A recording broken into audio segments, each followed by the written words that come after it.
नमस्कार, मी तुषार Tamankar. Security tutorial या मराठी चॅनलमध्ये आपलं स्वागत आहे. ॲडव्हान्स एक्सेल मराठी या सिरीजमधील हा 18वा पार्ट आहे.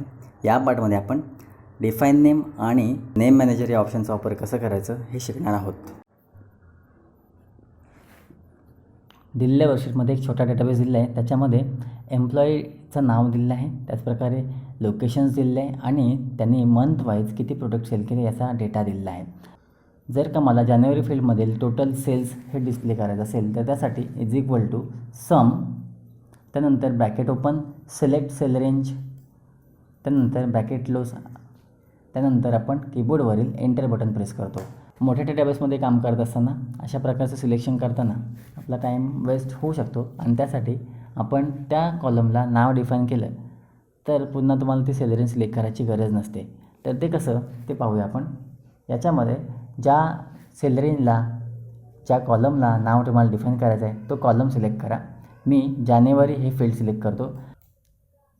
अशा प्रकारे हा कॉलम सिलेक्ट करा. त्यानंतर फॉर्म्युला टॅबमध्ये डिफाईन नेम या ऑप्शनवर क्लिक करा.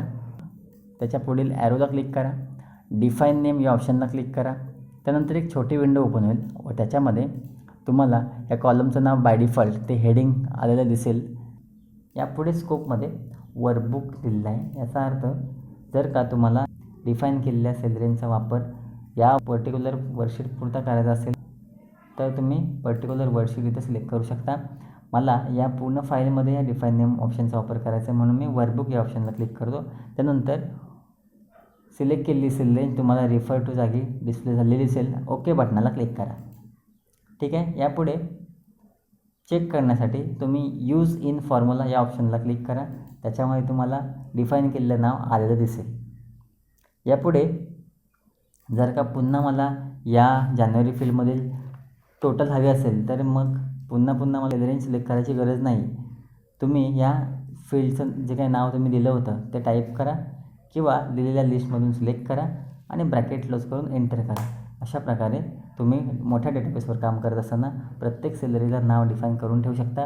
म्हणजे काम करत असताना तुम्हाला त्या सेल रेंज पुन्हा सिलेक्ट करायची गरज नाही.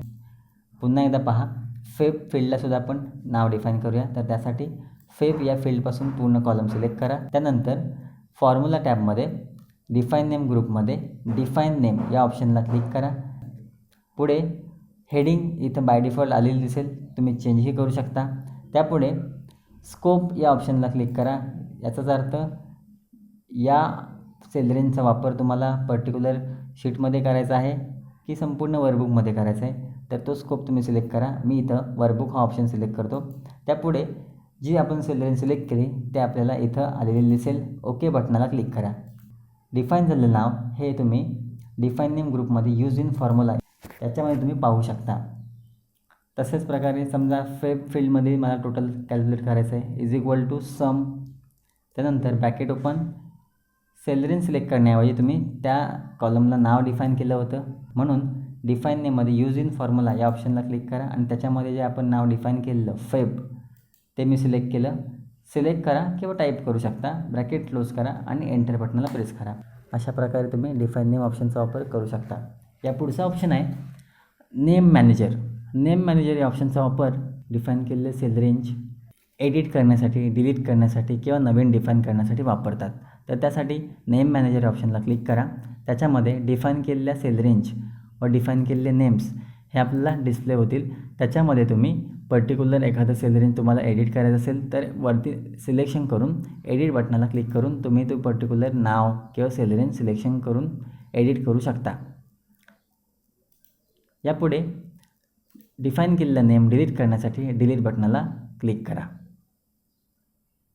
नवीन नाव डिफाईन करण्यासाठी न्यू ऑप्शनला क्लिक करू शकता व इथून तुम्ही पुन्हा एकदा सेल रेंज सिलेक्ट करून नाव डिफाईन करू शकता. अशा प्रकारे नेम मॅनेजरचा वापर तुम्ही डिफाईन केलेलं नेम्स एडिट करण्यासाठी तसं डिलीट करण्यासाठी वापरू शकता. त्याचप्रकारे नवीन डिफाईन करण्यासाठी सुद्धा वापरू शकता. या पुढचा ऑप्शन आहे क्रिएट फ्रॉम सिलेक्शन. आता आपण डेटाबेसमध्ये सेल रेंजला नाव डिफाईन करण्यासाठी प्रत्येक आपण सेल रेंज सिलेक्ट केली, त्यानंतर डिफाईन नेम या ऑप्शनला क्लिक केलं, त्यानंतर नाव डिफाईन केलं, ओके बटनाला क्लिक केलं.